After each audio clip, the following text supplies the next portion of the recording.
ready to do life and business on your terms and truly live your big ticket life.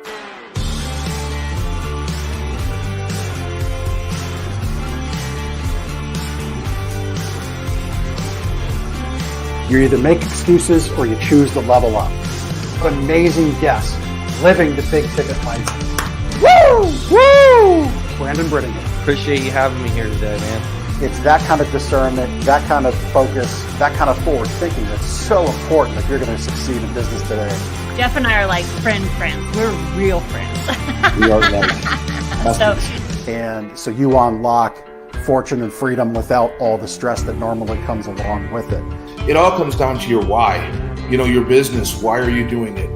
How is it going to change the world and what's it going to do for your family? I want you to celebrate your success. Talk about the struggle. But I promise you, the story is in your struggle. They'll never be able to say that about me because people only see me working hard in anything that I'm doing whenever they see me. Focus on your success and the success of those around you. But being that constant in your community, good or bad, whether things are great in the community, bad in the community, who's steady? Unapologetically do business and life on your terms and truly live your big ticket life. What amazing guests living the big ticket life. And we discuss how they do it and the big ticket methods they use. The things that make your life successful so you do life and business on your terms. In and of itself, the only limitations that we really have on ourselves is the ones that we allow to be put on ourselves. And most people don't look at it in that perspective. There's nothing wrong with being humble, but there's also nothing wrong with stepping into your superpower and letting people know who you are.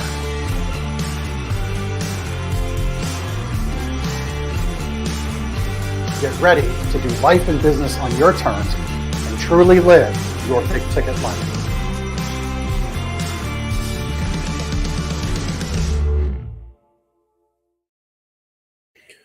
All right. Well, listen, this episode, I'm just really excited. And I say that probably every week, but consistently I am excited because on a personal level, I have been following one of our guest principles, Kevin Palmieri's principles of being consistent.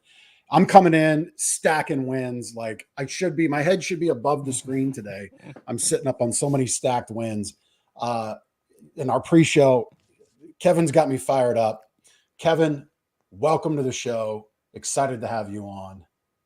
How are you today? I'm doing very well, my friend. If the pre-chat was any indication of how our conversation will go, it will be wonderful.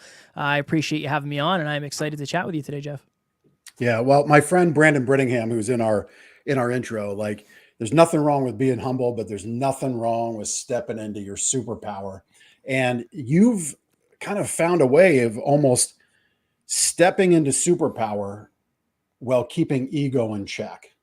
So let's talk about that right out of the gate of where you found success in helping others deal with their ego and how they manage that to be, a successful person in their life.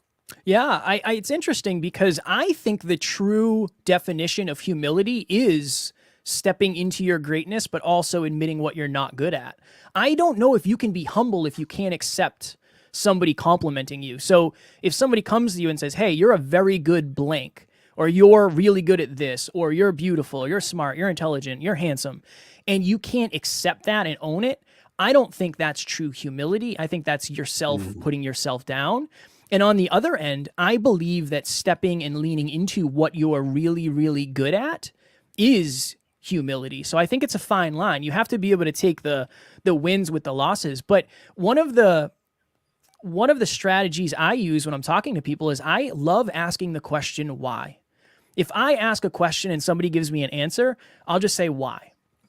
And we just go through that 5, 6, 7, 8, 9, 10 times, and you can really get down to the identity level of a human being, and then you can start working on that. One reason I believe more people aren't humble is because they don't take action. Somebody asked me this earlier, Jeff. They said, how did you come about being humble? And I said, well, I've literally just been taking losses every single day for the last 5 years. I've been stripped of any entitlement that I would have had by this point, but I do believe that confidence and humility both come from taking action. And if you're not taking action in a consistent time span, it's very hard for you to be humble because you forget what it's like to lose. I think losing is very important for humility, especially if you haven't taken a loss in a long time. Yeah. Yeah. I love everything that you just said. So we'll kind of dig into it. I liked how you touched on taking a compliment and, practicing humility, practicing humbleness. I actually came across one good way to do that in like a practical world. So if somebody offers you a coffee or a bottle of water, even if like your bladder's full and you're ready to float away, take it, right? Because that person has at least thought of you in the moment, right? And it's that one simple practice that can really help things. Side note, if you want to remember people's names, practice that at a restaurant, right? We're always so focused on getting our order in, getting our drinks in. We step right past Kayla, who that's our server's name, right? So always look for the server's name, just as another little life hack that I've found useful. But yeah, being humble, being able to practice humility. I love that. I love how you said why. Why is that important? In my retail business, that's actually part of a word track that we use with our guests that come in. Like, why is today the day you've decided to visit our business after using your old mattress for 10 years? Because that's one of my retail businesses that I own. But so you touched on the identity of a human being. Yeah. So let's dig into that, and then let's go into some of those losses. Like, what brought you to? We'll get into what brought you to today and how we're together here on this show. Sure. Yeah. I think when we talk about identity, we're talking about how you think about yourself, how you view yourself, and how you think about how you make decisions. So one thing that you'll hear very often is people go to a self-improvement event, and when they leave there, they'll say, I am just so motivated. I'm so inspired. I'm motivated. I'm inspired. I'm motivated. I'm inspired. The problem with motivation and inspiration is they do not alter your identity. And that's where like one-on-one work, that's where therapy, that's where counseling, that's why therapy and counseling are such important pieces for people's growth, is because you're genuinely altering somebody's identity from I am this type of person to I am now this type of person. So many of us know this strategy for weight loss, but we don't identify as the type of person who is strong and athletic, or an athlete, or somebody who pours into their physical health on a daily basis. I think most change comes from the identity level, and a lot of people are missing that when they're giving and or getting advice. And I think that's why a lot of people feel very, very, very stuck, is what I would say. Yeah. I mean, coming out of the conference, it's like they've got the conference muscles, right? They're flexing on life because it does feel good, right? People at the front of the room should give you those feelings. Otherwise they've been worthless. Well, it's not fair to say somebody's worthless, but the time was wasted. So being able to then come out of that and implement a plan, change those daily habits, into the realm of consistent behavior. So that's one of the things you like to talk about often is consistency. So on the vein of weight loss, right? Like, just as an example, let's kind of peel back that. Like, why is it as a nation we're bigger than ever, more and more unhealthy? What's happened to our ability to be a consistently healthy nation, as an example? Let's dig into that through the lens of self-improvement. It's such a challenge. It's such a challenge. When we think about consistency, this is what happens. So I'm down 8 pounds in 8 weeks. So my co-host and I had a challenge, and we said, look, one of the things that we talk about often on this podcast is health. And we have kind of let ourselves down a little bit. I'm not living up to my standards. So what we're going to do is over the next 10 weeks, Alan is going to lose 10 pounds. Alan's my co-host and my business partner. And I'm going to lose 10 pounds. And if we don't lose that weight, we do not get to do an episode. If Alan misses, I will do the episode by myself. If I miss, Alan will do the episode by himself. And if both of us miss, there will be no episode, and we've never missed, and we are not intending. So, but here's the thing, Jeff.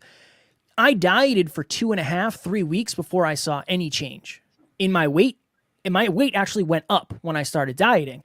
It makes sense why people would see that and say, well, this isn't working. So one of the things I think people lack is accountability. I really, really, really do.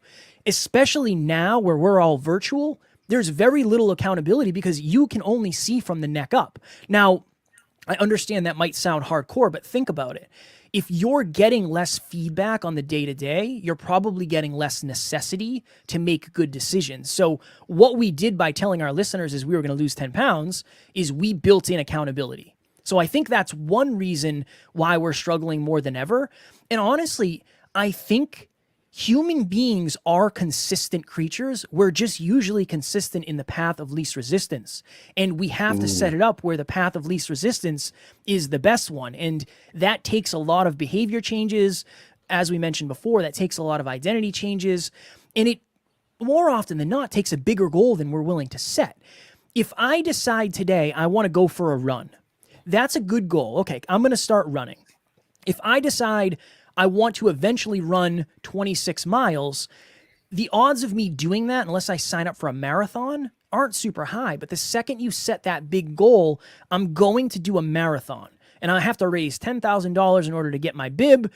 A lot of people are knowing that I'm going to do that. I think that one of the reasons people struggle is because they're not setting big enough goals. Losing 10 pounds would not be a big enough goal for me to keep up what I've done, to get up every single day and go do cardio, to quite literally miss out on all the good meals I've been offered lately. But not being able to do the podcast and missing an episode when we've never missed in 1,000, over 1,000. That's a big deal for you. That's the biggest deal. That is my baby. That is the most accountability you can have. So the why power is there. The why is greater. And this is the last thing I'll say. Humans operate based on necessity. So you have to build in some level of necessity. If the only necessity is, well, I don't lose the 10 pounds, the necessity isn't great enough. Humans operate on necessity. And if the reason isn't big enough, you won't do it. So the reason for doing something has to be greater than the discomfort of doing it. And I think that just, it taps into the goals, the reason why, and what happens if you don't accomplish the goal. Yep, exactly. I'm writing that one down. Sure. And you know, for anybody watching, I explain this to all of my guests. If you see me writing something down, I am not multitasking. Multitasking is bullshit. Sorry for cussing, but it's just the way it is. What I do is I make little notes because part of our process here to share out our great guest expertise and insights is I realize as a human society anymore, the ability for most to sit down for an hour and take something in has diminished. Actually, there's stats now that we as people have less of an attention span than goldfish. So I make little reels out of our show to share out these great moments. And, you know, that one at about 12 minutes, 30 seconds, great reason. Having a great reason for doing something is important. I think in all that you shared there, here's a habit that I've been doing as of late. It's really multi-layered. One, I'm journaling every day, right? Which for a big guy might sound a little weird, right? And this kind of goes back. Maybe we'll circle back to your topic of ego because you've got a thought process of why certain clients come to you based on what you look like, and it's, you know, it sets your ego aside or what people would think. But so for me, journaling every day has been great. I have Strides habit tracking app. I make no money for saying that at all. It's just a great app that's tremendously helped me be massively consistent. And I started out the show saying we're going to have excitement today because I'm sitting on a stack of wins right now that is just really, really great. But here's something else that I've been doing.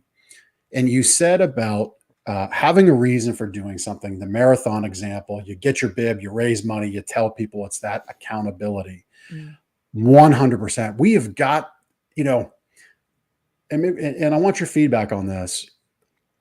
It seems now when people say they're going to do something great, more people come out vocally with that ain't going to happen. The loudest voices from the cheapest seats come out. Yep. Why is that, do you think? I think there's a couple of reasons. One, people do not give you advice based on what they think you can accomplish. They give you advice based on what they think they can accomplish. So that piece has helped me just try to have empathy. You know, our long-term goal, Jeff, is to have the most successful podcast ever in the self-improvement industry. The odds of that happening statistically are unreasonably low. So for anybody to say, hey, that's kind of a crazy idea, I understand why you would say that. I would say that too, if somebody came to me with that idea. Now, I try to support them in whatever way I can, but I do understand that through the lens for most people, it doesn't seem possible. So I think that's one thing. And honestly, and this is one of my favorite questions in the world. I think questions change lives. Because you have to ask yourself, are the people in your life the best from your past or the best for your future?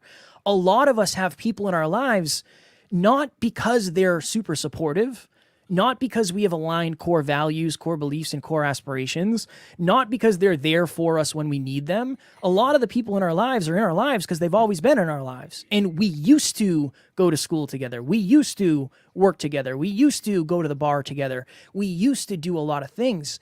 I genuinely, Jeff, I watched a video recently where it was a YouTube video, and I was prepping for our podcast, trying to come up with some good topics. And the title of the video was 5 reasons why you shouldn't tell people your goals. And I was like, that goes against everything I've learned. It doesn't make any sense. I don't understand it. Right. So I watched the video, and the through line of the entire video, it might as well have said the people in your life kind of suck, because that was the through line. Is people are going to crap on your ideas. They're going to steal your good ideas. They're going to check in on the progress you're making or not making. They're going to put pressure on you. And if you don't make it, they're going to laugh at you. And I thought to myself, I don't have any of that. Nobody's going to laugh at me. We had this event planned where we had a mansion rented out, and we were going to do this big retreat, and we pulled the cord and said, you know what? Now is not the right time. It's not the right time. Does that seem like a giant loss? Sure. Did anybody reach out and crap on me? No. Did my fiance crap on me? No. So I believe that one of the reasons that people have certain people in their lives who are crapping on their dreams is because they've let them do it repeatedly. Nobody just comes out one day and does it. It's a behavior that's probably been happening for a long period of time that eventually it's the straw that breaks the camel's back. I'm blessed because I have a very supportive community and I have a very small circle, but it's that way for a reason. But I've always tried to eliminate people who didn't believe in me, because at the end of the day, I don't have room for that. And I don't want a relationship that's based on the past. I want a relationship that's based on a brighter future. Now, full disclosure, I have a weird relationship with relationships, so it's pretty easy for me to cut people out of my life and reallocate time. But you do have to have that conversation with yourself. Are these people the best from my past? Or are they the best for my future? Are they helping me become the type of person I want to become? And if the answer is no, then it's time to have a difficult conversation with yourself. I hope you're listening to that. I hope you just heard what Kevin said. It's very profound, very important. And it's hard for people to hear, because you're talking about childhood friends. You're talking about somebody that, maybe you considered a best friend, but now isn't that best friend for you. It's a hard thing to grasp, and it's important to have good people around you. Like I've been a part of a business mastermind network community for a year now, and my social feeds are fantastic because we support one another through those mediums, and all the garbage gets pushed away. And when you said it doesn't just happen like one time, it is a pattern.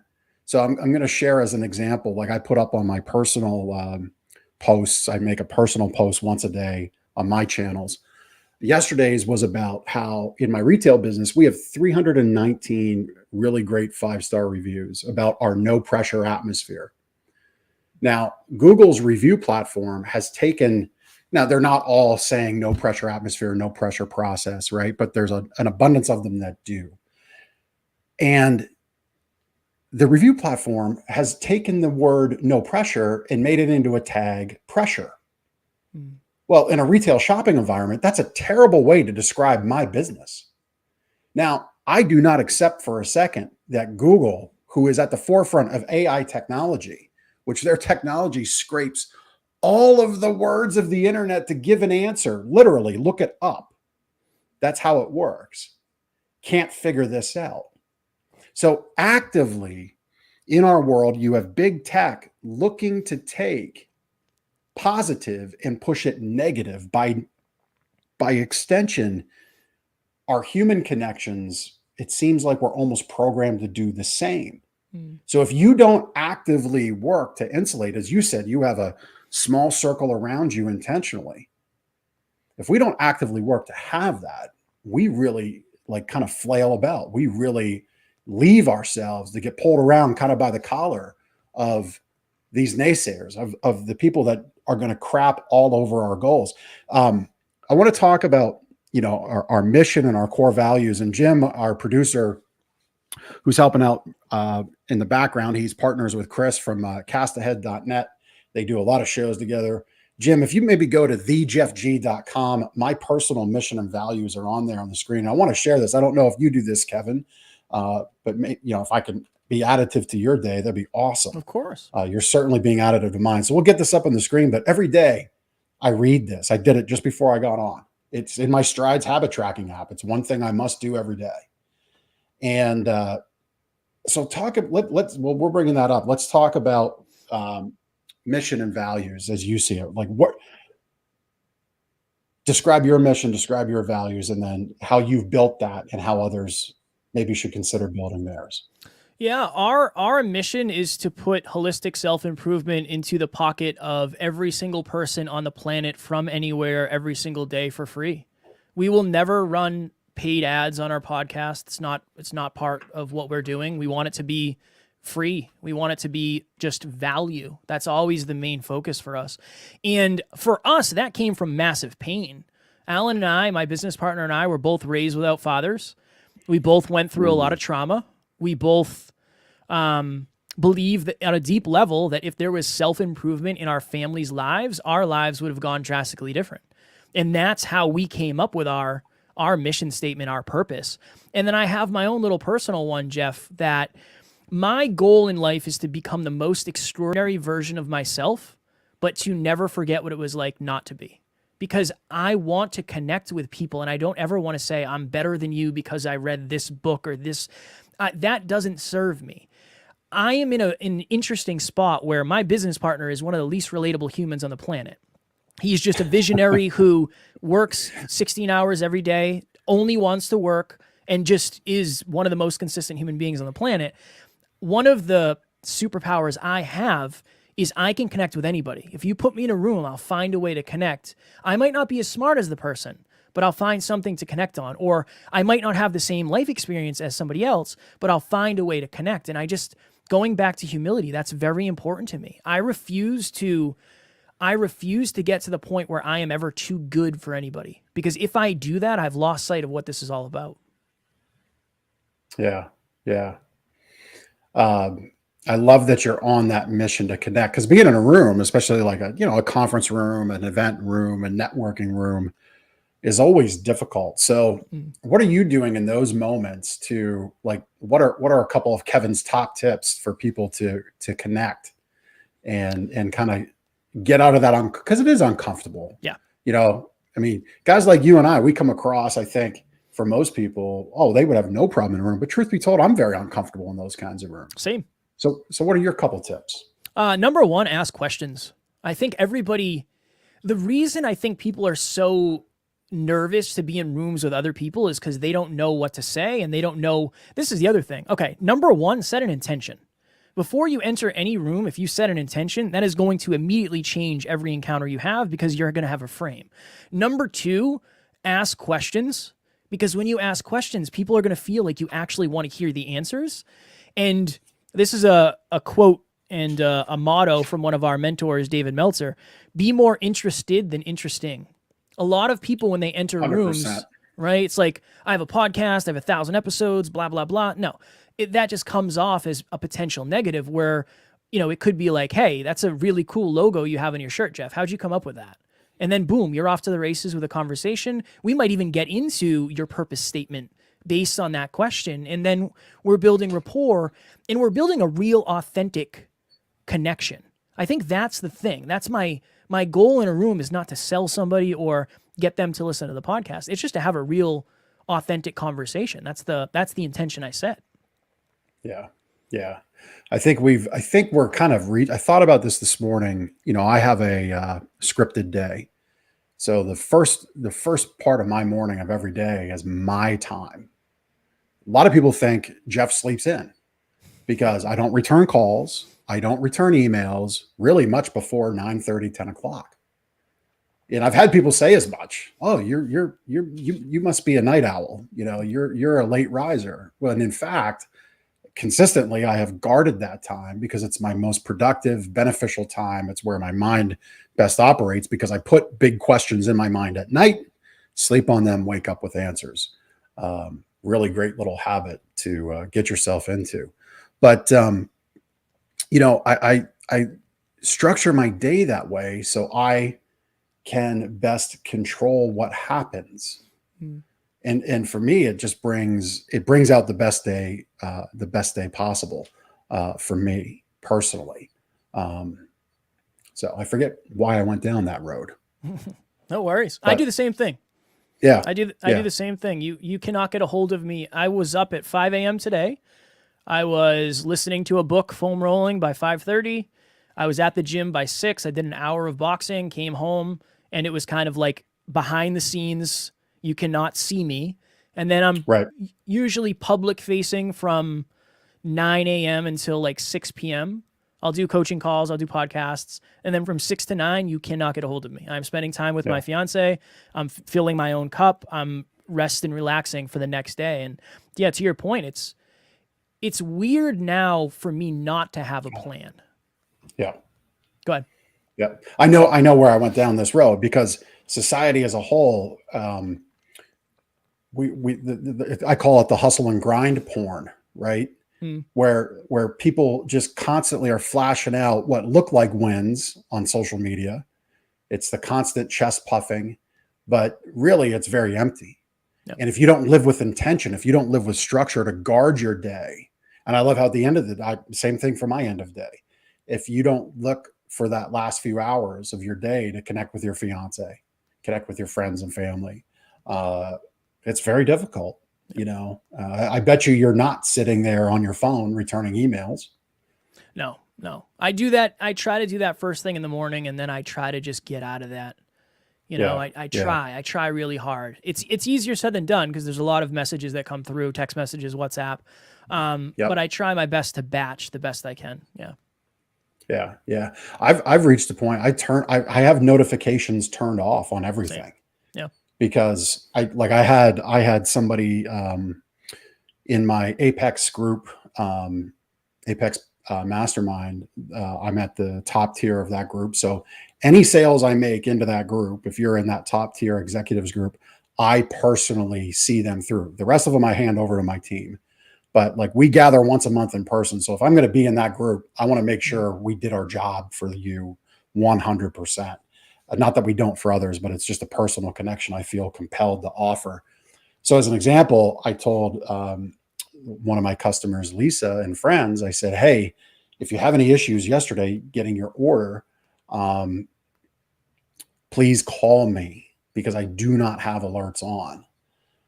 Which again, in this day and age, it's almost as if you would tell somebody in 1985, you'll have a supercomputer in your pocket. They look at you like you have 3 heads. Yeah. But we constantly build these areas of distraction that just muddy up our entire day. So you said 9 to 6, you're doing podcasting, you're doing coaching calls. In the pre-show you shared, you're doing like 20 episodes a week, I think was your number. Yeah. Maybe a little more, a little less, week in, week out. Yeah. But you are committed to the consistency of being seen and heard on podcasts. I have a word that goes together with consistency. I like to talk about consistency and constancy. To me, the constancy fuels the consistency. If you want to say, I'm going to be a consistently happy person, you've got to constantly do things to keep you happy. Yeah. So on that note, obviously you've got a deep commitment to podcasting and a commitment to consistency. Let's dig into that. Yeah, so one of the things that I think is an important piece to add on is within the consistency, and to your point, Jeff, the constancy. After every single episode we record, we do a 1% win and a 1% improvement. So what is our 1% win? What went really well? What is the 1% improvement? What didn't go super well that we can make sure went or goes better next time? And I also review every single episode that we record. But the reason I like going on other shows is because, number one, I get to master my craft. I mean, if I get to the end of this life and I have done more podcasts than anybody else, odds are, with the growth mindset that I've been practicing and with the consistent 1% improvements over time, I can be the best podcaster in the world. Why not? Why not? So that's really the game I'm playing is, number one, I'm willing to show up and give it my all because I love it. I'm genuinely blessed to be able to do this for a living. So I love that. But the second part is I know I can continue to get better. Being on a show like this with different questions is awesome. I might go on a show and they might ask me about emotional intelligence. Awesome. It constantly puts me outside of my comfort zone to the point where I'm getting in flow and I'm learning and I'm evolving and I'm connecting dots that I never did and I'm meeting awesome people. I just think that the gold is never buried at the surface. It's always buried down. The oil is always down there. And you might dig for 1 day or 2 days or 3 days or 6 days or 8 days or 12 days, but it's usually, and there's that old adage, it's that last day. Most people quit right before they're about to strike oil. Now, whether or not that's actually true, I don't know, but I do know that a lot of people give up long before they would ever see the return on that investment. I remember our first year of podcasting, I think we probably did 52 episodes is my guess. We had 1,057 downloads after a year. And then it got to the point where we were getting that in a day. And if you stopped after the first year, you'd say, you know what, podcasting isn't for me. And I think it's like that for everything. And I think that's the importance of consistency, constancy, I'm going to use Jeff's word, and making sure you're focusing on a little improvement every day. There's a big difference between doing something and then trying to do something better the next time. You will not get the same amount of impact, mastery, profitability, opportunity, skill set if you do not focus on the little improvements that you can make each time. That's the beauty of showing up and then re-showing up. Yeah. Well, I mean, you said it. First of all, you look back at all your episodes, which is fantastic. I know so many people that don't do that. Yeah. Whether that's a podcast episode, whether that's recapping your sales day with your team, whether that's looking at, okay, I went away for date night with my wife. Why does it feel like we didn't connect? Well, you were both head down on your cell phone, right? That's why you didn't connect. You brought in the gossip of the outside world into your date, which again is just so odd. And I'm guilty of it. I'm guilty of it at times. It happens. But I love that you look at things and you look at it through a lens of what's a 1% win and a 1% improvement, because you're committed, your consistency in your day, if I'm reading you right, hearing you right, is you're looking to compound those 1% wins daily, episode over episode. Yep. And doing 20 episodes a week, you're doing that multiple times a day. Yep. I love that 1% win, 1% improvement, because so many people, they live in this 1-0-1-0-0-1 world where it's binary. It's either a win or a loss. And there's no learning in that if you don't make time for the learning. So when you say a 1% improvement, walk through like what that's like. Yeah. What's a good example? We did a podcast last night. Okay. So every Monday we do a live podcast. We do an hour where it's 40 minutes of a podcast and a 20-minute Q&A. And my 1% improvement for Alan was when I say lightning round, that means we got to answer the question. Alan's very long-winded and he tends to go off on deep tangents. And I said, that's my 1% improvement. Next time, just when I say lightning round, we just have to set the intention that means we only have 3 minutes left. And I want to make sure that we get off on time. And then another 1% improvement is show up 5 minutes early. This is a good example. Jeff did all of the prep work phenomenally. I had the link to the StreamYard room far in advance. If I was late today, I would look back and say my 1% improvement is I really should have taken the link that Jeff sent me and I should have put it on my calendar. And that way I would have had it. I wouldn't have had to go back in the email, or I would have made sure my previous call got 15 minutes done 15 minutes earlier. Simple things. Make sure my audio is good. Make sure my camera is on center. Whatever the most glaring improvement is the one that we look for. And I think the interesting thing is, more often than not, it's pretty small. It's not a huge thing. It's usually something very, very, very minuscule, where when we had our own studio, we had a custom podcast studio, and every single time I would walk in there, I would look and say, I got to change those lights. Those lights aren't pointed the right way. I need to change them. I need to change this light strip. It doesn't look good in the camera. I need to change where the camera is in the TV, and I got to alter the angle because they can tell we're looking at the TV, not the camera.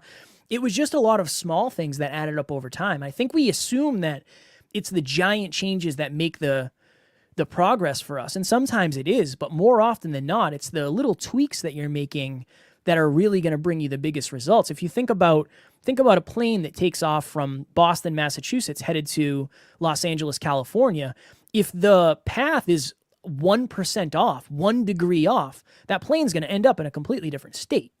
And it's not a giant, right? It's not a giant shift. It's not a giant pivot. It's just something small over a long enough period of time that will facilitate a great change. Yeah.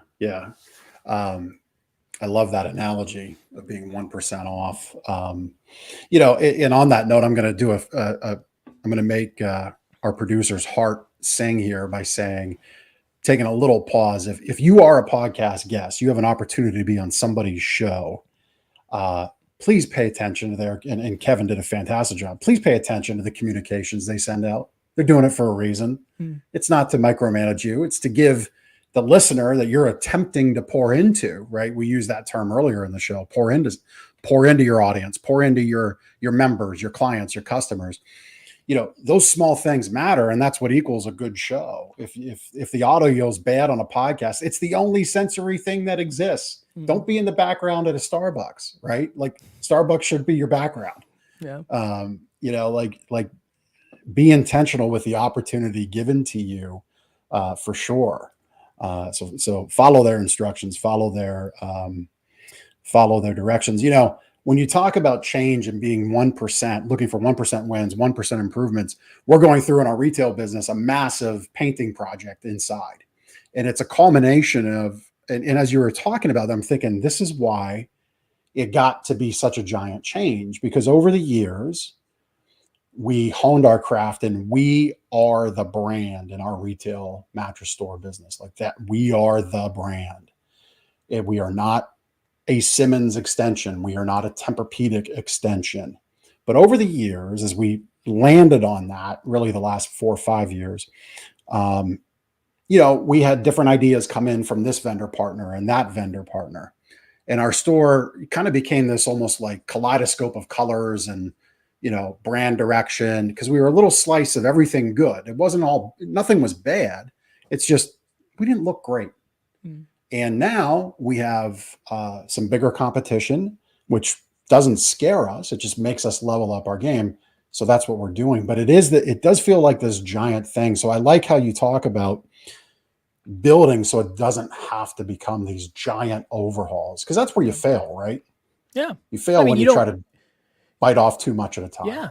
You put it off. I mean, we were going to do a rebrand. We did a rebrand, I think 450 episodes in. And we kept putting it off because it was this giant, quote unquote, giant thing. Realistically, it's not that hard. All you got to do is change your artwork. That's it. Really, Change your artwork, change your intro, change your branding. It's not the end of the world, but energetically it was heavy. It felt very, very, very challenging to do that. So and that's even more like the importance of the consistency over time. The biggest brands in the world are the ones that have been around the longest. Apple's been around for 45 years? Amazon's been around a good amount of time, much longer than most people realize. But they've been focusing on what can we do to cut costs here? What can we do to hire more aligned talent? What can we do to make shipping better? It's just constant improvement. That is the way to ultimately succeed. Yeah. And, just as a little side note, I know this isn't in, how we met, just as a little aside for anybody listening. Sometimes folks like Kevin and I, we connect through a service called Podmatch. Alex Sanfilippo does a fantastic job running that platform.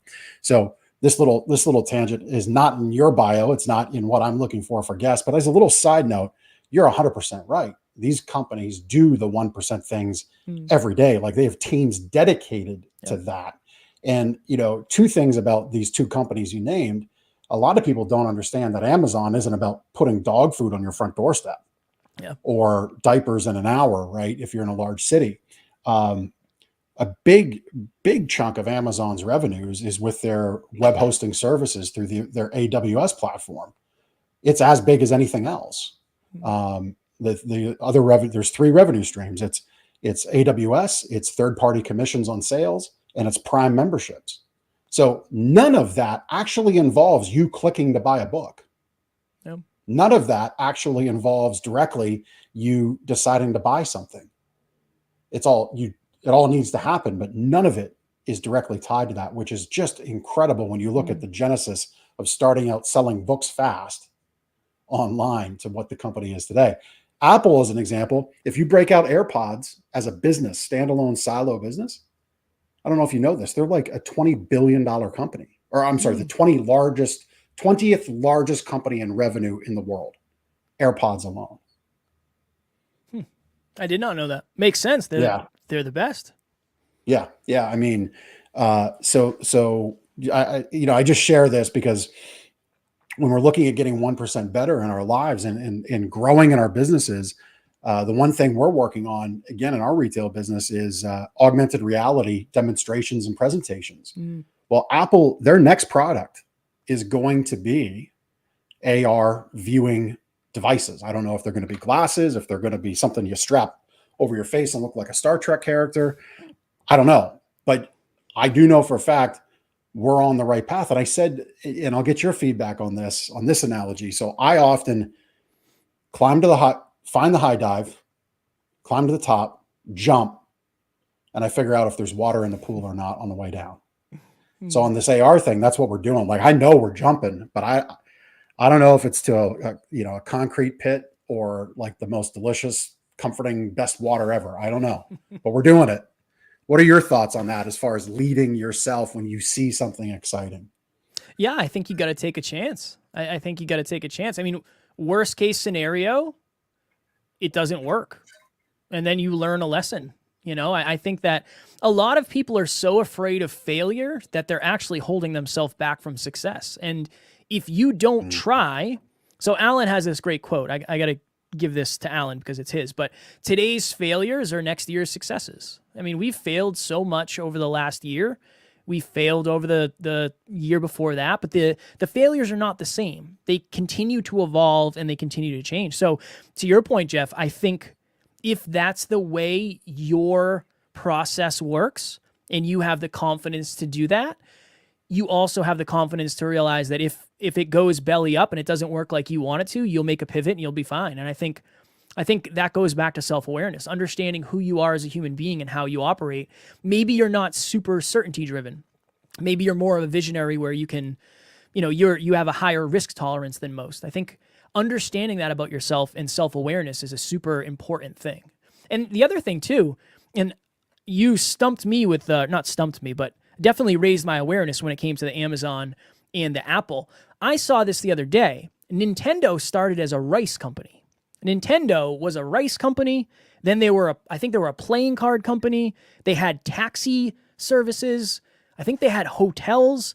And eventually they got into like board games kind of, and then video games. That was like their 7th or 8th iteration of a business. So I think you also have to give yourself time to evolve. Yeah. I mean, our world has become a world of instant gratification, which is a cliched statement. You know that, I know that, everybody listening knows that. I hope our time together today gives you an understanding that, the last handful of years, if you got on a good crypto coin and rode it to the top, you made a lot of money. But if you didn't understand the modalities of that investing platform, and some people listening might roll their eyes at that statement, investing platform about crypto, but it is. I know a lot of people that have done very well, even now, they've done very well in that investing platform. But like those people have instant success and they've got the sports cars and the houses, et cetera. But understand that, success is about these incremental improvements. So one thing I wrote down, I always just try to find 4 or 5, maybe 6 bullets to frame a conversation with my guests. So one thing that I've come upon as I speak with people and leaders and what holds them back in their business is that maybe they've got trauma in their past. Maybe their trauma comes from running a business and they weren't prepared to manage a team, but there's this thing around their neck. There's this luggage on their back, like a heavy backpack, a heavy suitcase they got to carry around. And it definitely holds them back, right? They feel there should be more success. Whatever that, let's say, trauma for a bucket word is, it has to be dealt with and managed, right? Because if you're going to run a business, whether that's a solopreneur or a team or a larger entity with many locations or teams across the nation, you've got to deal with that. And I like that luggage example because some days it's going to feel like that big old, 2 foot by 3 foot case you check in at the airport, right? Other days it's going to feel like these cool Merces and fanny packs that guys are wearing now, right? Easy to handle and maybe even, fashionable. I don't know. What is your thought on that analogy of being able to move it around and address it and handle it differently on a daily basis? Yeah, if I've learned one thing from interviewing as many people as we have, and many, many, many very successful people, your adversity becomes your advantage if you know how to pivot that way. I really, really, really believe that. One of my biggest pain points growing up was money, lack of money, and lack of money understanding. And I used that, for lack of a better term, chip on my shoulder to now, it's still a chip on my shoulder, but now I run that chip. I'm focused on money every single day. That's one of the things that I'm focused on in the business as the CFO. But it's because I have a bunch of habits that I was able to take from negative perspective to positive perspective. And I think a lot of people, they're afraid to look at the stuff that made them who they are because they assume them looking at it will uncover it and it'll take their life over, when I really believe that so much of your future is buried in your past. I'll tell a quick story, Jeff. When I was 27, so I grew up without a father. I didn't know my dad.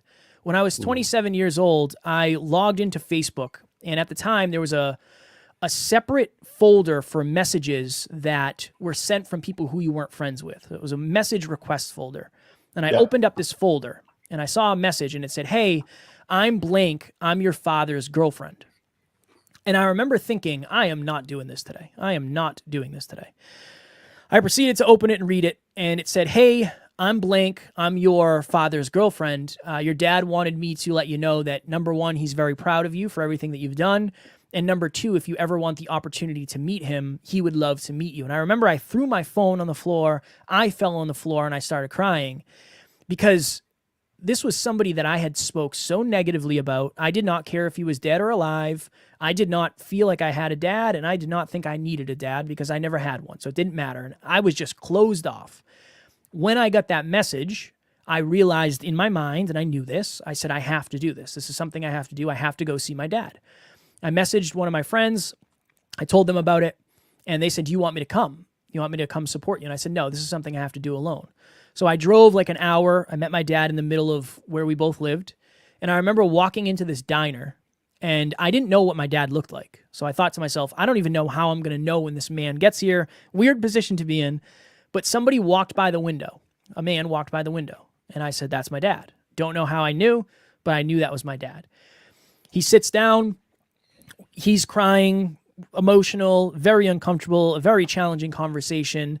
And it went very well. I'm very glad I did it. When I left that day, I felt like there was a weight lifted off my shoulder, because I think so much of my pain came from not having a father. And what me having the courage to go see him did for me is it gave me empathy to realize, look, he's just a guy.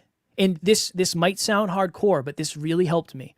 He's just a guy who is not nearly as developed as you. His awareness isn't as high as you, and he doesn't have his life figured out nearly to the degree that you do. It's not really that big of a surprise that he wasn't there. He was dealing with his own junk, and he didn't know how to deal with it. It allowed me to have empathy and actually forgive him, which has helped me in, I cannot even say, immeasurable ways, so many ways. But that was the biggest trauma from my past that I did not want to look at. Me looking at that has unlocked something in me. Do I still have a chip on my shoulder? Yes.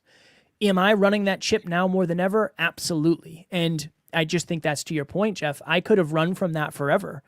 You cannot run from your past. Your past is a part of you. It's whether or not you make friends with those parts of you and then use them maybe as the heroes in the future of your story. Yeah. Yeah. I mean, powerful stuff. I had interesting relationships with my father as a child, not by his choosing. My parents were divorced. So it was a impact of my mother and the men that she brought into our lives later. And my father, to his credit, man, you talk about consistency, and I really wish I would have kept him. But he wrote cards and letters, and he was over the road truck driver. So, his commitment to having stamps, because where do you find stamps when you're going down the interstate? Post offices aren't on the interstate, and you couldn't send emails back in the 80s and early 90s, so these were letters written out. And I've talked to him about that, and I've thanked him for that consistency. But yeah, not having a father in your life, having bad, mothers and fathers in your life is also adversity. I love how you say it becomes your advantage. That's one of those timestamps I wrote down that we definitely are going to share out because it is important. And I love how you found that opportunity to find empathy and to forgive. Right now, our family is going through a rough time. The matriarch and patriarch of our family, my grandparents, so my mother and her brother's parents are at the end of their times. My grandfather has terminal cancer. My grandmother has dementia. She is just in her own little world. And my grandfather had said one of the things he hopes we all understand is that we cannot be forgiven if we don't forgive. And that's there is scripture to that in the Bible, but whether you're religious or not, what you did with your father, that's the exact definition of empathy and forgiveness. Yep. Is you can't be forgiven. You can't move forward if you can't forgive those that harmed you. What a powerful statement there. I'm happy for you. I appreciate it. I appreciate it. The best way to sum it up for me was I finally saw the villain that I gave so much power to as kind of a victim in his own life. That's what did it for me. Is I felt bad. Like I'm not going to beat this man up emotionally right now. That's the last thing he needs. That's what did it for me. Is it made me better. It made me better. It made me stronger. It made me who I am. Now, does everybody get that advantage? Maybe not. Maybe they don't have the same view of the circumstance or the same perspective. But when me sitting across from him was like, you know what? He's probably suffered enough in his own life. I don't need to bring more suffering to him. Yeah. Yeah. Well, and I mean, again, a very powerful way to think about it. I think as leaders, and as we approach the top of our time together, we'll kind of bring it home on this point. I think leaders deal with conflict that way. They look at what gets brought to them as a nick, a shot in the armor, a wound almost, right? Like these employees are actively coming to me to derail my thing, to, be a hurdle. And really the way we need to look at it is the way you looked at the relationship with your father. This was somebody who wasn't well equipped. Yeah. Right. Like, is there really a guidebook to fatherhood? As I said to my family, is there a guidebook to dealing with your parents' and grandparents' death? No, there's no guidebook for this. Sadly, a lot of those end days are ruled by emotion. Sometimes that's good and sometimes that's bad. So as like a leader, so your thoughts on how leaders deal with that conflict that comes up from those they lead, whether that's employees, business partners, spouses, like they've got an idea, they've got a grand vision, but these things aren't, like rocks being thrown at them when objections come into place or people don't understand or make a mistake, right? So how should leaders find empathy, I guess, to use a page out of your book in those moments? Yeah, remember when you were in the position that person is in. I mean, I've been in many different positions in my life, and many of them I did not understand what I was doing, and candidly, I was afraid to ask for help. So I think that's part of it. And I think the other thing too is you have to be a human first. I think as leaders, people forget that you're a human. And the best leaders in the world, from my perspective, and I'm not saying like externally, I mean like inside the organization. There's a lot of people who are good leaders that are doing a lot in the world. I don't know. I've never been inside the organization. I don't know how they lead inside the organization. But I think you have to understand that the way you make the people feel is the most valuable thing in the world. If you want somebody to learn and evolve inside your organization and they're afraid of you, it's not going to work. If they're afraid to bring you a problem, it's not going to work. If they don't believe in you because you don't lead by example, it's not going to work. We live in a different time now. We live in a different time where people are watching what you're doing more than what you're saying. So I just try to lead the best I can through example, whether that's me taking extreme ownership and crying in front of somebody, saying, hey, this is on me. I failed you. This is me. This is a me thing, not you.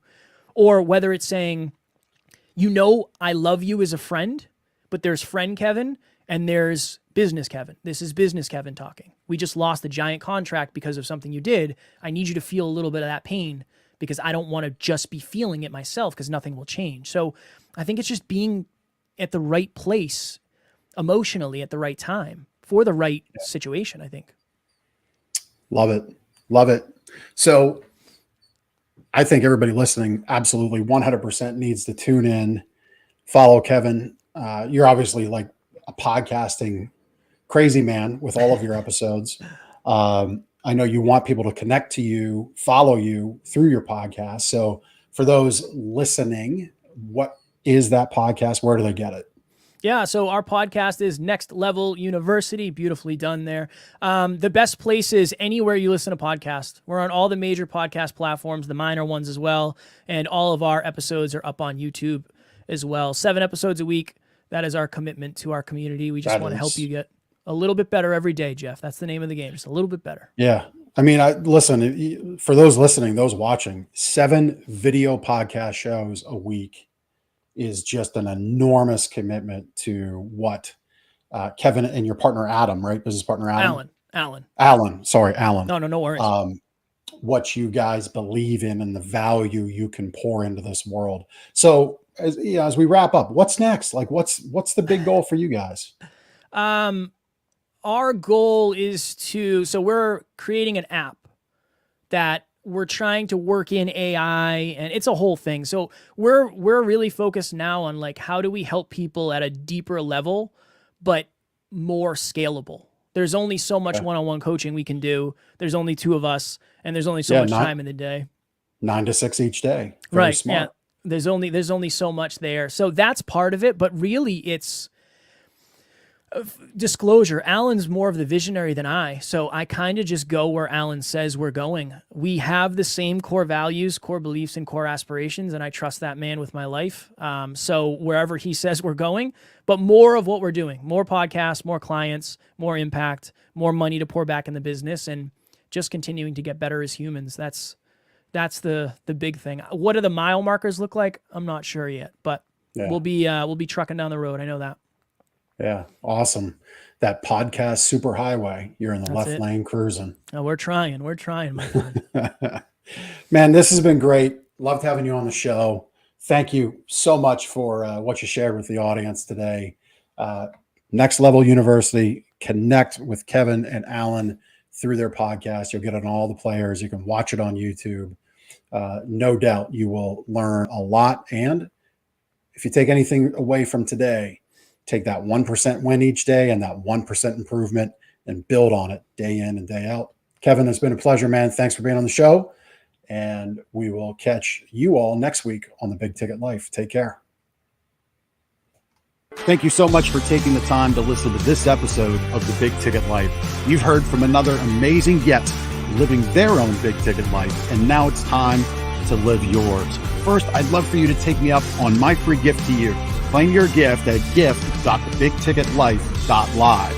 That's gift.thebigticketlife.live. See, all your life you've been told what is and what isn't possible by the loudest voices from the cheapest seats. It's time to finally do life and business on your terms.